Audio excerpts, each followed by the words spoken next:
Hola familia, otra vez saludándolos. Damos gracias a Dios por tu vida esta mañana. De verdad yo te animo a que dispongas tu corazón a recibir la palabra que Dios tiene para nosotros. Hoy tenemos el gusto de que esté con nosotros nuestro orador invitado, sea el doctor Francisco Elías. Entonces yo te animo, dale toda la gloria a Dios y que la bendición de esta palabra sea para tu familia, sea para ti, sea para toda la iglesia y aún aquellos que no son de la iglesia, pero que nos escuchan, que la bendición de Dios llegue a sus vidas. Oramos que Dios bendiga a toda tu familia y que sigamos animados, reuniéndonos a través de este medio, pero que siempre unidos en el Señor. Que Dios les bendiga. Hola, ¿cómo están? Muy buen día. Hoy es domingo y es un domingo para alabar y para adorar al Señor. Pero antes de comenzar el mensaje que quiero enviarles, quiero decirles que necesito confesarles un pecado. ¿Sí? Un pecado. La palabra dice que no debemos maldecir al príncipe de nuestro pueblo. Y con toda esta cuestión de la pandemia, con que unos dicen una cosa, con que otros dicen otra cosa, con que no hay un acuerdo entre los principales personajes del gobierno que están tratando de controlar esta pandemia, viene a la cabeza, al pensamiento, tantas cosas en contra de unos y de otros, que a veces piensa uno y habla uno de más. Y yo quiero confesar que me he levantado en rebeldía contra los gobernantes de mi país, de mi estado, y que estoy arrepentido y que ya le pedí perdón a Dios. Pero es un pecado que les quiero confesar. ¿Sabe por qué? Porque yo le sirvo al Rey de Reyes y al Señor de Señores. Porque tengo un rey, pero Él ha delegado esa autoridad de su reinado en hombres. Todos somos imperfectos, hombres imperfectos. Unos somos más imperfectos que otros, pero todos cometemos errores y todos hacemos abusos y todos queremos más o menos entender qué es lo que yo quiero para mí. Y a veces dejamos de pensar en los demás. Es un pecado que les quería confesar porque les voy a hablar sobre el Rey de Reyes y el Señor de Señores.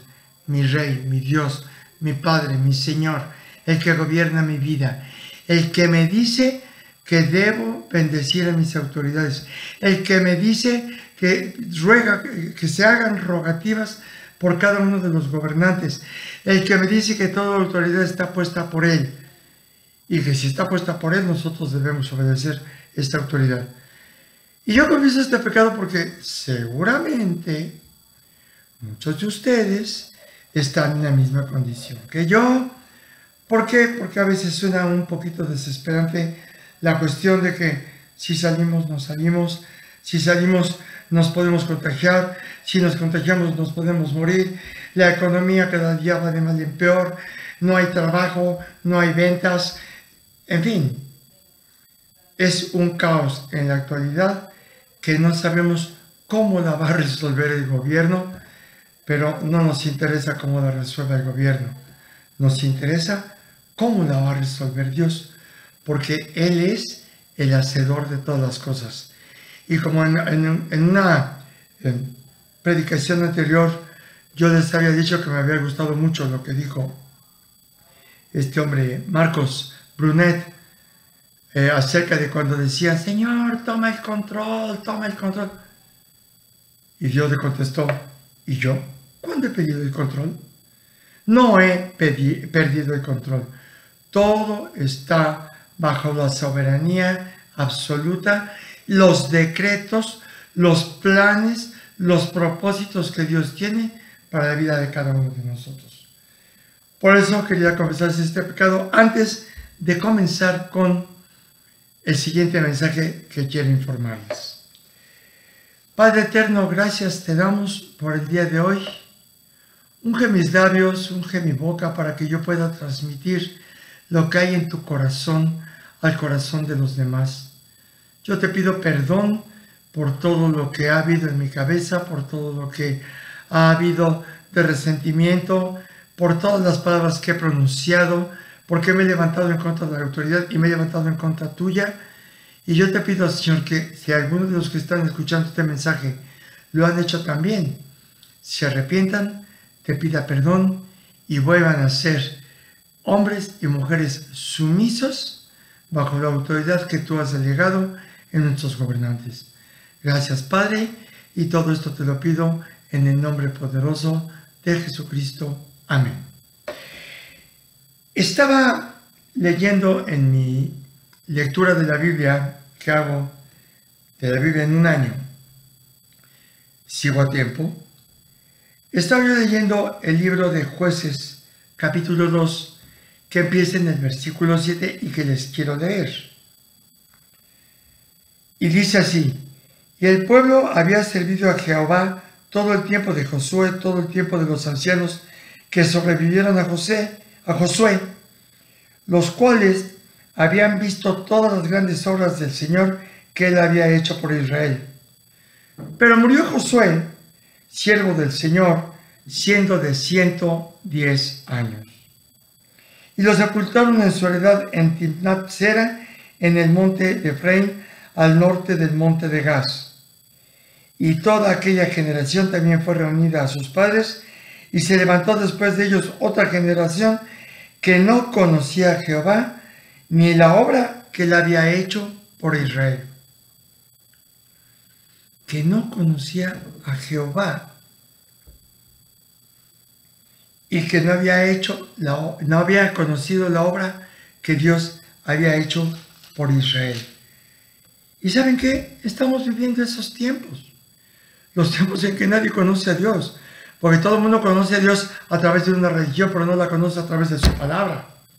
La palabra viva, que es la Biblia, a través de la cual nosotros podemos encontrar esa paz que sobrepasa todo entendimiento y entender cuál es el propósito de Dios por el cual te creo a ti y me creo a mí. ¿Cuál es el propósito por el cual Dios está dejando que esta situación que estamos viviendo suceda para tratar el interior de nuestro corazón que necesita urgentemente ser tratado? Por tanto, tomen en cuenta que estamos siendo personas que debemos buscar la misericordia de Dios, porque todo esto que sucede es para transformar nuestro interior y para darnos cuenta que hay un Todopoderoso y para darnos cuenta que solo es el único que puede resolver todas las cosas. Sigamos. Versículo 8. Versículo 11 de Jueces capítulo 2. Después, los hijos de Israel hicieron lo malo ante los ojos del Señor y sirvieron a los Baales. Dejaron al Señor de sus padres, que los había sacado de la tierra de Egipto, y se fueron tras otros dioses, los dioses de los pueblos que estaban en sus alrededores, a los cuales adoraron y provocaron a ira a Jehová. Y dejaron a Jehová y adoraron a Baal y a Astarot. Y se encendió contra Israel el furor del Señor, el cual los entregó en manos de robadores, que los despojaron y los vendió en manos de sus enemigos de alrededor, y no pudieron ya hacer frente a sus enemigos. Por donde quiera que salían, la mano de Dios estaba contra ellos para mal, como Dios había dicho y como el Señor se lo había jurado, y tuvieron gran aflicción. Y entonces el Señor levantó jueces que los librasen de la mano de los que los despojaban. Pero tampoco escucharon a sus jueces, sino que fueron tras dioses ajenos a los cuales adoraron. Se apartaron pronto del camino en que anduvieron sus padres, obedeciendo a los mandamientos del Señor. Ellos no hicieron así. Y cuando el Señor les levantaba jueces, Dios estaba con el juez y los libraba de manos de los enemigos todo el tiempo de aquel juez, porque el Señor era movido a misericordia por los gemidos a causa de los que los oprimían y afligían. Mas al morir el juez, ellos volvían atrás y se volvían a corromper más que sus padres, siguiendo a dioses ajenas para servirles e inclinándose delante de ellos, y no se apartaban de sus obras ni de su obstinado camino. Y quiero decirles que no solamente los dioses, las figuras a las cuales adoraban estas personas, que en la actualidad sucede de la misma cuestión, no solamente a esos ídolos tenemos todos los hombres en el mundo.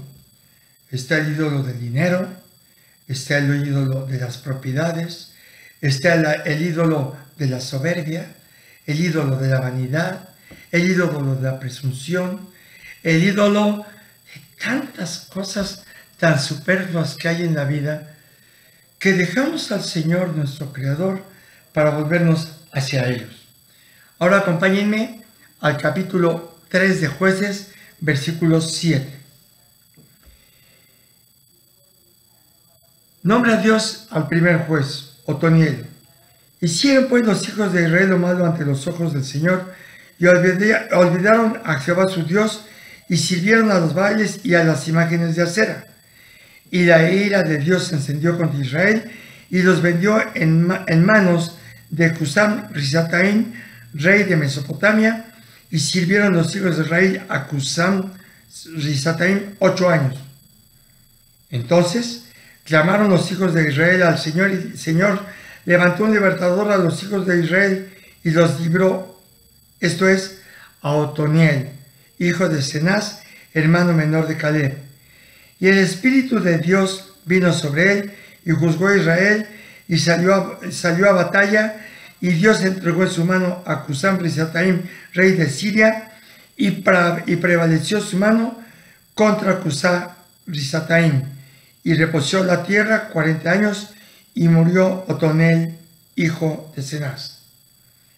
Después de Otoniel vinieron otros jueces más, porque moría el juez, y nuevamente Israel se desviaba del propósito por el cual Dios los había escogido como pueblo suyo, como pueblo de su propiedad, y los libraba de todas las cosas. Y entonces, después de Otoniel, vino Ahod, luego Samgar, Débora, Gedeón, Abimelech, Tola, Jair, Jefté, Ibsán, Elón, Abdón y Sansón. Y fíjense lo que dice en Jueces 17, Jueces capítulo 17, versículo 6. Jueces capítulo 17, versículo 6. En aquel día no había rey en Israel, y cada quien hacía lo que bien le parecía. Y actualmente, aunque tenemos gobernantes, aunque tenemos una ley, tenemos un gobernante superior, que es Dios. Y tenemos leyes que tenemos que cumplir, pero que no obedecemos. Los mandamientos los hemos hecho a un lado, nos hemos apartado del camino del Señor, y cada quien hacemos lo que bien nos parece. Por eso hay tanta maldad en la actualidad, aunque no me voy a meter ahorita en ese tema del final de los tiempos, está anunciado en la palabra. De todas maneras, hemos hecho las cosas completamente mal. Hemos maleducado a nuestros hijos, estos hijos han crecido, algunos han crecido, están haciendo cosas que se consideran buenas, mas no tienen temor de Dios. Algunos otros tienen hijos que se han perdido, que se han vuelto narcotraficantes, que se han vuelto violadores, secuestradores, que se han vuelto tantas cosas que van en contra de lo que Dios nos pide, que muy bien dice la palabra, cada quien hace lo que bien le parece. Después de Sansón vino a gobernar Elí, quien tenía 2 hijos impíos y no tenían conocimiento de Dios. Eran abusivos, fornicarios, robaban la carne del sacrificio de ofrenda a Dios antes de ser ofrecida al Señor. No me voy a meter tampoco en eso, lo pueden leer en Levítico y en Números acerca de qué era lo que se hacía con la carne para prepararla para el sacrificio de ofrenda al Señor, que no se tocaba nada hasta que se ofrecía ese sacrificio. Los hijos de Elí eran abusivos y hacían las cosas totalmente diferentes a los ordenamientos que Dios les había pedido. Ahora acompáñenme a 1 Samuel, capítulo 2, versículo 22. Elí, ya viejo, oía de todo lo que sus hijos hacían con todo Israel y los reconvino. Les dijo: ¿por qué hacen cosas semejantes? Versículo 23 de 1 Samuel, capítulo 2. Versículo 23 de 1 Samuel, capítulo 2. Y les dijo: ¿por qué hacen cosas semejantes? Porque yo oigo de todo este pueblo los malos procederes que ustedes tienen. No, hijos míos, porque no es buena fama la que yo oigo, pues hacen pecar al pueblo del Señor. En el versículo 25 les dice: si el hombre pecare contra el hombre, los jueces lo juzgarán. Mas si alguno pecare contra Jehová, ¿quién rogará por él? Pero ellos no escucharon, porque de Jehová había venido todo para hacerlos morir. Y un varón de Dios vino a Elí y le dijo, esto viene en 1 Samuel, capítulo 2, versículo 29. ¿Por qué han hallado mis sacrificios y mis ofrendas que yo mandé ofrecer en el tabernáculo? Y has honrado a tus hijos más que a mí, engordándose de lo principal de todas las ofrendas de mi pueblo Israel.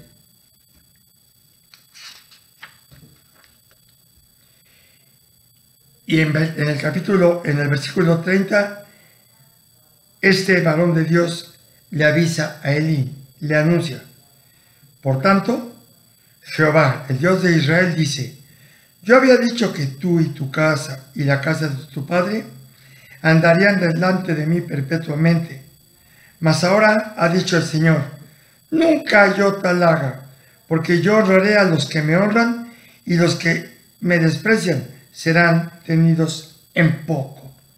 Y los que me desprecian serán tenidos en poco.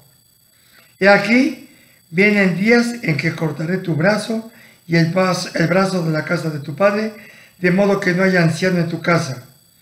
Verás tu casa humillada, mientras Dios colma de bienes a Israel, y en ningún tiempo habrá anciano en tu casa. El varón de los tuyos que yo no corte de mi altar se parará para consumir tus hijos y llenar tu alma de dolor, y todos los nacidos en tu casa morirán en la edad viril. ¡Qué terrible!, ¿no? ¡Qué terrible profecía en contra de Elí, que en lugar de estorbar a sus hijos, como no lo hemos hecho los padres, de haber estorbado a nuestros hijos antes de que sucediera todo lo que está pasando en este tiempo, antes de que la maldad se apoderara del mundo, antes de que se acabara el afecto natural en el que estamos viviendo, antes de que dejara de haber la obediencia que existía hace pocos años. Todavía me tocó a mí vivir bajo la vara de mis padres, benditos sean, están gozando de la gracia del Señor, y de eso estoy seguro, y los voy a alcanzar, y los voy a ver allá arriba. Viví bajo la vara de mis padres, pero aun cuando algún tiempo desvié mi camino, el Señor me hizo regresar a Él y empezar a sentir temor de Él y saber que, como dice en Deuteronomio 28, la obediencia es para bendición, la desobediencia es para maldición. Acompáñenme ahora a 1 Samuel, capítulo 3, versículo 1. El joven Samuel ministraba al Señor en presencia de Elí, y la palabra de Jehová escaseaba en aquellos días. No había visión con frecuencia. Fíjense, la palabra del Señor escaseaba en aquellos días. No se hablaba de Dios, no se compartía de Dios, la gente hacía lo que bien le parecía, no tenían a Dios. De hecho, estaban regidos por jueces. Había jueces buenos, había jueces malos. Siempre el pueblo era oprimido, pero las cosas no se daban. Y desde el momento en que Samuel fue ofrecido de parte de su madre Ana para darle servicio a Dios una vez que fuera destetado, desde ese momento Samuel se entrega al Señor y el Señor lo llama en 3 ocasiones. Y en las 3 ocasiones Samuel, esto viene en 1 Samuel capítulo 3, versículos subsiguientes, 2, 3, 4, 5 y 6. Y Samuel le dice, se levanta corriendo, va a ver a Elí y le dice, dime, Señor, aquí estoy, ¿qué se te ofrece? Y Elí le dice, oye, yo no te he llamado, pues ve a tu cama y duerme. Vuelve a recibir otro llamado, Samuel se levanta rápidamente, Samuel va con Elí y le dice, Señor, ¿qué se te ofrece? Y Elí le dice, yo no te he llamado, vete a dormir. Y sucede la 3ª ocasión, y entonces en ese momento Elí entiende que es Dios el que le está hablando a Samuel. Y en 1 Samuel 3:9 le dice, ve y acuéstate. Y si te llamara el Señor nuevamente, dirás, habla Jehová, porque soy tu siervo, oye. Y así sucede que le habla una cuarta ocasión. Y entonces Samuel ya escucha todo lo que el Señor dice en profecía para la vida de Elí y los hijos de Elí, que confirman lo que el varón de Dios le había dicho anteriormente. Dice en 1 Samuel 3:13, le dijo, primero en el versículo 11 de 1 Samuel capítulo 3, y Jehová dijo a Samuel, he aquí, haré yo una cosa en Israel, que a quien la oyere le retiñirán ambos oídos. Aquel día, yo cumpliré contra él todas las cosas que he dicho sobre su casa, desde el principio hasta el fin. Y le mostraré que yo juzgaré su casa para siempre, por la iniquidad que él sabe, porque sus hijos han blasfemado a Dios, y él no los ha estorbado. Qué terrible es caer en manos del Dios vivo, dice la palabra, ¿verdad? Vámonos a 1 Samuel 8:1. Samuel empieza a gobernar, Israel lo juzga, y llega el momento, ¿verdad?, en que ya Samuel envejecido, esto viene en 1 Samuel capítulo 8, Samuel, habiendo envejecido, puso a sus hijos por jueces sobre Israel. El nombre de su primogénito era Joel y el segundo Abías. Pero no anduvieron los hijos por los caminos de su padre, antes se volvieron tras la avaricia, dejándose sobornar y pervirtiendo el derecho. Versículo 4. Entonces todos los ancianos de Israel se juntaron y vinieron a Ramá para ver a Samuel, y le dijeron, he aquí, tú has envejecido, y tus hijos no andan en tus caminos. Por tanto, constitúyenos ahora un rey que nos juzgue, como tienen todas las naciones. Pero no agradó a Samuel esta palabra que dijeron, danos un rey que nos juzgue. Y Samuel oró a Jehová. Versículo 7. Y dijo el Señor a Samuel, oye la voz del pueblo en todo lo que te digan, porque no te han desechado a ti, sino a mí me han desechado, para que no reine sobre ellos, conforme a todas las obras que han hecho desde el día que los saqué de Egipto hasta hoy, dejándome a mí y sirviendo a dioses ajenos, así también contigo. ¿Por qué les estoy hablando de esto? Porque tenemos que aprender a confiar en el Rey de Reyes y el Señor de Señores, que nos ha creado. Primero, que nos pensó desde antes de la fundación del mundo. Segundo, que Él nos vio desde el vientre de nuestra madre. Tercero, que Él escogió el camino para cada uno de nosotros y a cada uno de nosotros nos ha llamado para ser sus siervos, como decía Ángel el domingo anterior. somos sus siervos. Y no solamente son siervos los que predican, somos siervos todos aquellos que lo adoramos, que lo amamos, que lo honramos, que anhelamos su presencia en nosotros. Y ese rey nos ha puesto mandatos que tenemos que obedecer al pie de la letra y no desviarnos ni a derecha ni a izquierda. Y porque actualmente, en medio de la desesperación que estamos viviendo, a raíz de todos los acontecimientos de la pandemia, tanto en cuanto a la enfermedad como en el problema económico, hemos dejado de pensar en que el que puede solucionar nuestra vida solamente es el Señor. Y para terminar, quiero ponerles 3 ejemplos de personas que han puesto sus ojos en el Rey y que no han cambiado para nada, no importando las situaciones que estuvieran viviendo. ¿Y por qué les voy a poner el ejemplo de estas 3 personas? Porque son seres humanos tan comunes y corrientes como ustedes y yo, tan simples como ustedes y yo, tan necesitados de Dios como ustedes y yo.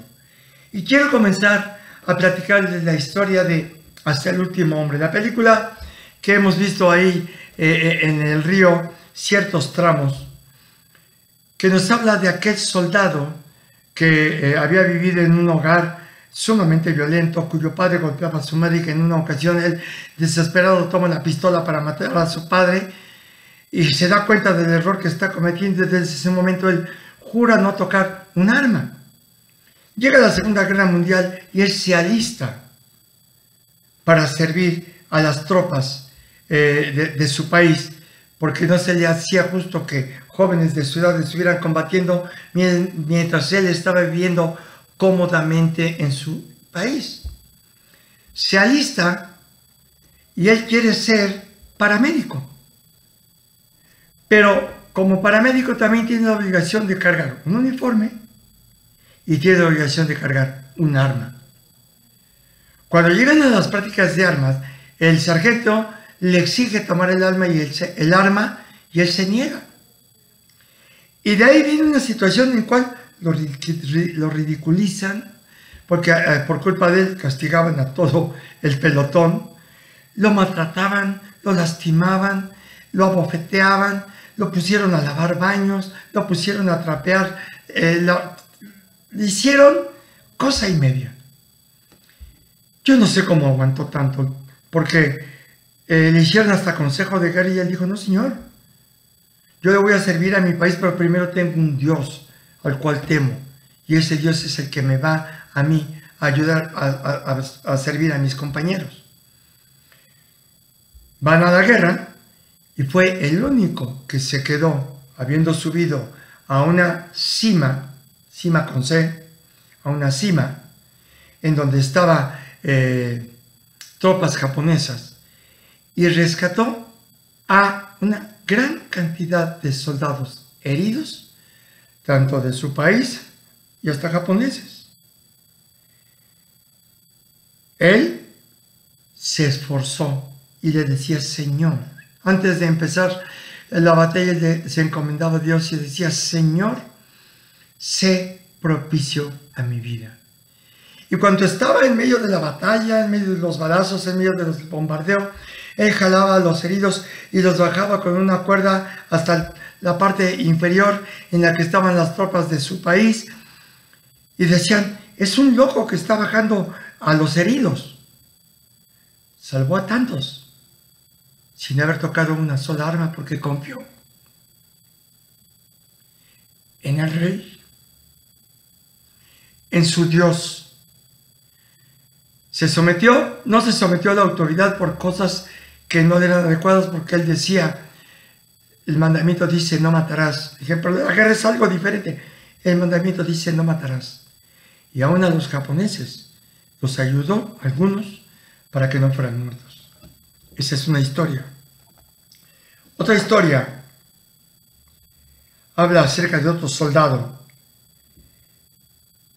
que se confesó cristiano y que tanto el capitán como todos se burlaban de él y le decían: ándale, tú, fulanito de tal, Este joven defendía a capa y espada su fe por Dios. Y entonces, en un momento dado, el comandante le ordena que vaya y que estacione un jeep en un lugar determinado. El joven le dice: es que yo no sé manejar. No puedo hacerlo porque no sé manejar. Y entonces le dijo: señor, esto es una orden y usted lo hace y obedece. Caminando hacia el jeep con las llaves en la mano, llega el soldado. Iba orando, encomendándose a Dios, pidiéndole: Señor, sé propicio a mí. Arranca el motor, maneja el jeep, lo estaciona en el lugar que le habían indicado, regresa con la llave y encuentra a todos llorando. ¿Qué les pasa?, le dice él. ¿Por qué lloran? Ya hice lo que me ordenaron. Entonces el comandante lo lleva hacia el jeep, abre la capota y le muestra que el jeep no tenía motor. Pero él confió en el Rey de Reyes y en el Señor de Señores, su Rey. Y una tercera historia.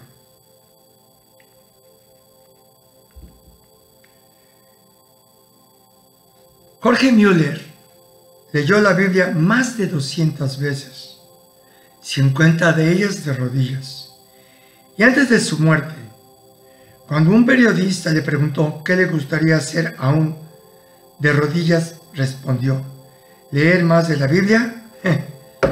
Porque todavía sé poco de la excelencia de Cristo. Müller fundó varios orfanatos y atendió a más de 10,000 niños huérfanos, según la promesa de Dios del Salmo 68:5. Dios es el padre de los huérfanos.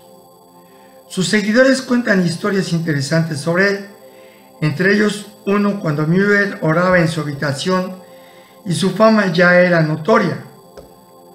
La reina de Inglaterra vino a su casa y su doncella le llamó a la puerta de la habitación y le dijo: Señor Müller, la reina está en la habitación queriendo hablarle. Y respondió: dile a la reina que no puedo hacerlo ahora, porque estoy hablando con el Rey de Reyes y no la atenderé. ¿Se imaginan? Creo que era la reina Victoria, que era una mujer sumamente difícil, sumamente brava, chaparrita, regordeta, que tuvo hijos porque los tenía que tener, más no porque los quisiera tener, que odiaba dar el pecho porque decía que eso era para gente corriente, y decirle: díganle que estoy con el Rey de Reyes y Señor de Señores y no pueda atenderle.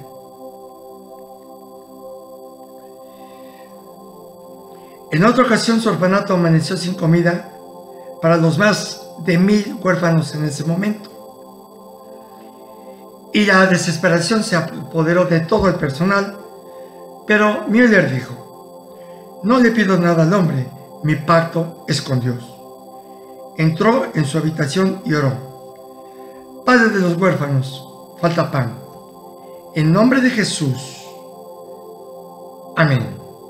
Después de unos minutos, varios carros con pan pasaron por la puerta del orfanato y el jefe dijo: señor Müller fue a entregar estos bolillos a la familia real en el castillo y dijeron que los bollos estaban demasiado horneados y que para no jugar decidimos dárselos al orfanato. Müller dijo: no fueron los panes los que pasaron el punto, sino Dios, que respondió nuestra oración y tuvo misericordia de nosotros. Müller fue un gran evangelista, tuvo una envidiable comunión con Cristo y demostró el poder de la oración con fe una y otra vez.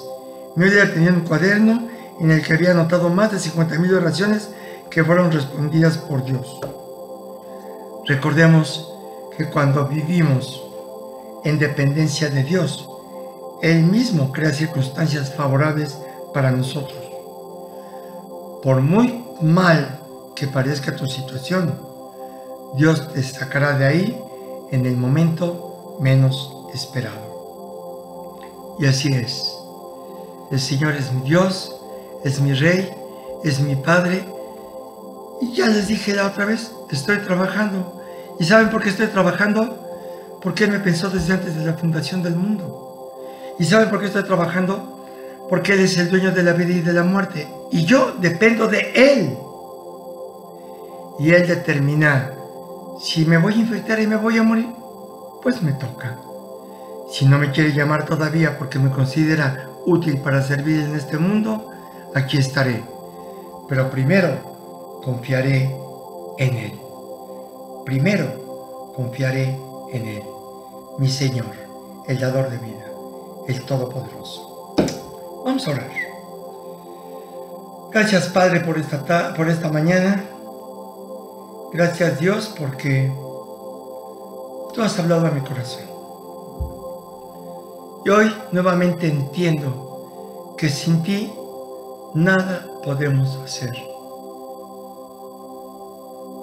Pedro te dijo: ¿a quién iremos, Señor, sino a ti? ¿De quién podremos depender, Señor, sino de ti? Yo te pido que devuelvas la confianza a todos aquellos que la han perdido.